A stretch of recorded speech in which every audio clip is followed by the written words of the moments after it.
Hey everyone, welcome back to the channel. Today we're tackling a problem that frustrates a lot of drivers: climate control issues caused by the blend door actuator.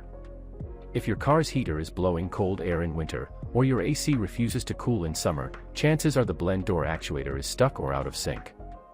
The good news? In many cases, you don't have to replace it right away. A reset procedure can get it working again. In this video, I'll show you exactly how to reset a blend door actuator step by step, explain why it works, and give you a few extra troubleshooting tips in case a reset doesn't solve your problem. Stick with me till the end, because I'll also share how to know when a reset is enough, and when you'll need to replace the actuator. Before we jump into the reset, let's quickly cover what the blend door actuator does. Inside your car's HVAC system, you've got little doors that direct air through the heater core or the AC evaporator.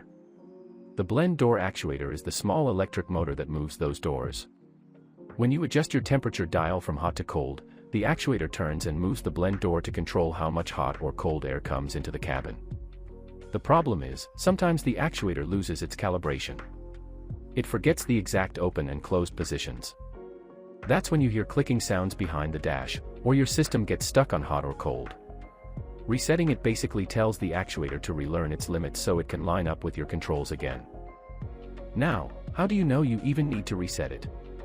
Here are some of the most common signs. 1. Wrong air temperature: you set cold but get hot, or vice versa. 2. Stuck airflow: no matter what you do, the air feels the same. 3. Clicking or tapping noises: a stripped gear inside keeps spinning because the actuator doesn't know its stopping point. 4. Inconsistent performance: it works fine one day, and not the next. If you're experiencing any of these, a reset is a good first step before buying new parts. Alright, let's get started with step 1, preparing the vehicle. Now, this step might sound too basic to matter, but trust me, it makes a huge difference in how smoothly the reset goes. First, make sure your car is parked on a level surface with the parking brake set. You don't want the vehicle rolling or moving while you're working with the ignition system. Next, double-check that your HVAC system is completely off. That means the blower fan should be at 0, the AC button off, and the temperature dial set in a neutral position.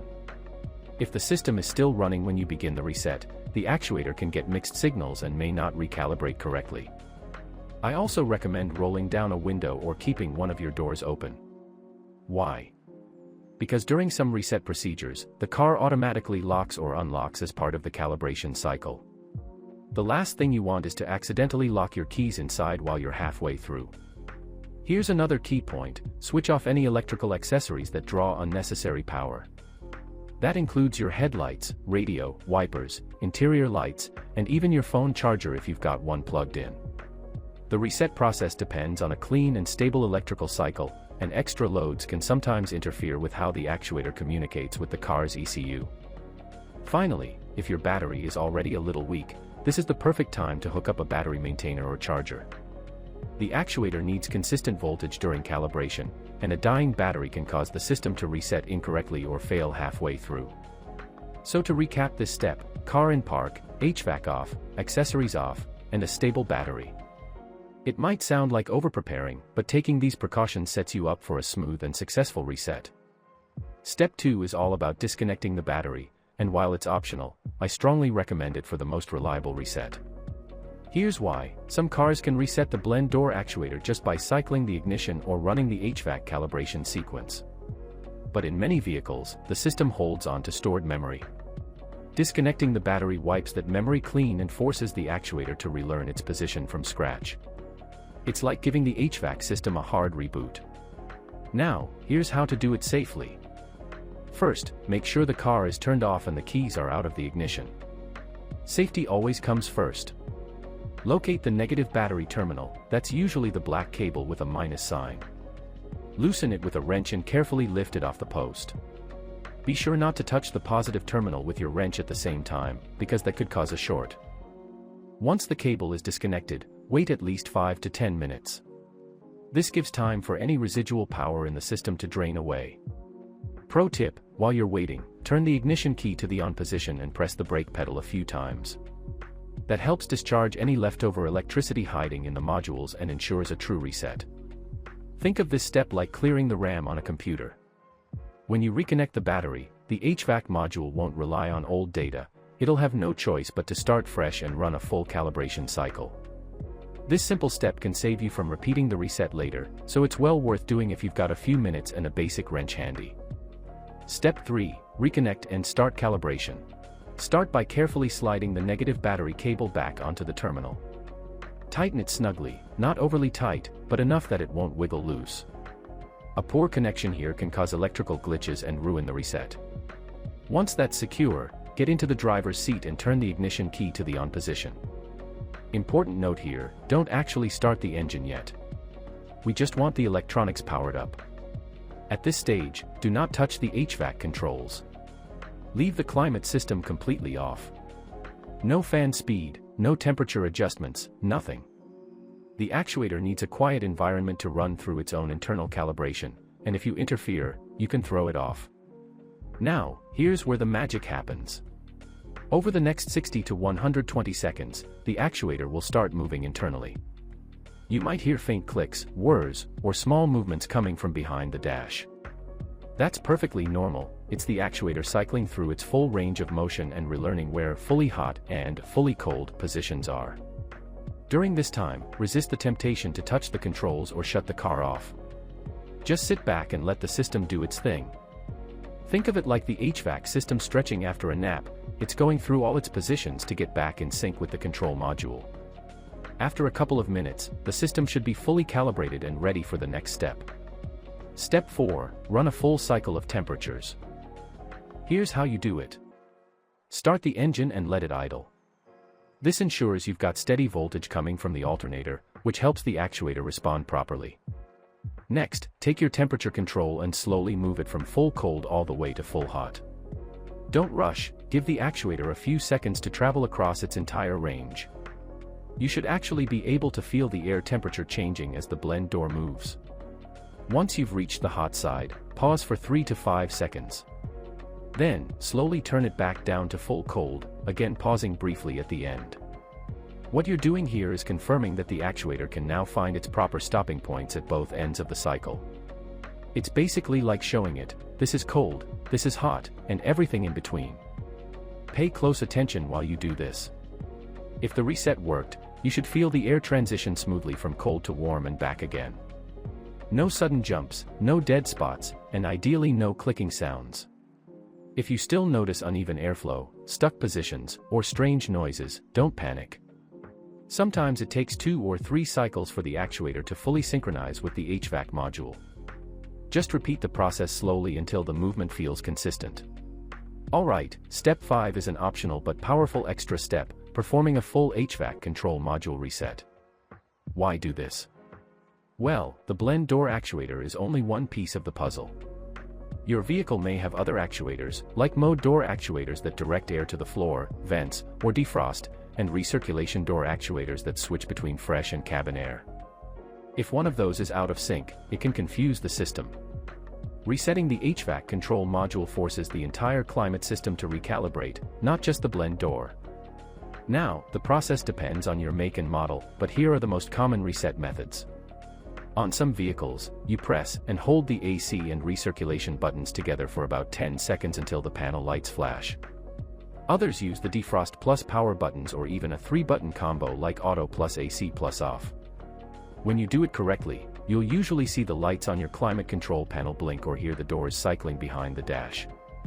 That's the system running a self-diagnostic and calibration routine. A quick tip, if you're unsure of the exact sequence for your car, check your owner's manual or look up a service guide for your year and model. Manufacturers often document these hidden button combinations, but they don't always put them front and center. Once the reset is complete, the system will usually default back to a standard setting, like blowing air from the vents at medium fan speed. From there, you can adjust as normal, and now all your actuators should be properly aligned. Think of this as pressing the reset button on the entire HVAC system, not just the one component we've been working with. Alright, so what if you've gone through the whole reset procedure and things still aren't working the way they should? Don't worry, this doesn't automatically mean your HVAC system is doomed. It just means we need to do a little troubleshooting. Here are the most common issues. 1. Stripped gears inside the actuator. if you're still hearing that repetitive clicking or knocking sound behind the dash, chances are the little plastic gears inside the actuator are worn out or broken. Once that happens, no amount of resetting will fix it, the actuator will need to be replaced. 2. Wiring or connector issues. Pop your head under the dash and check the actuator's wiring harness. Look for loose plugs, corroded pins, or damaged wires. Even a small short or weak connection can stop the actuator from receiving proper signals from the control module. 3. Multiple actuators. Remember, some vehicles don't just have one blend door actuator. Dual-zone or tri-zone climate systems can have 2, 3, or even more actuators. If one side of the car responds to temperature changes but the other side doesn't, that's a big clue the issue is with a different actuator. 4. Faulty HVAC control module. This is less common, but sometimes the problem isn't the actuator at all, it's the control module sending out the wrong signals. If you've checked everything else and you're still stuck, a diagnostic scan tool can confirm if the module is functioning properly. So, bottom line, if a reset doesn't solve your problem, it's usually either a mechanical failure inside the actuator or a communication problem in the wiring or module. At that point, replacement is often the best move. Step 7. When to replace instead of reset. So at this point, if the reset hasn't solved your issue, you're probably asking, how do I know when it's time to stop resetting and just replace the actuator? Here are some clear signs. Persistent clicking or grinding. If you hear that noise every time you adjust the temperature, the gears inside the actuator are stripped. Resetting won't repair broken plastic. No movement at all. If the actuator doesn't even attempt to cycle during a reset, it may have an internal motor failure or a completely dead circuit board.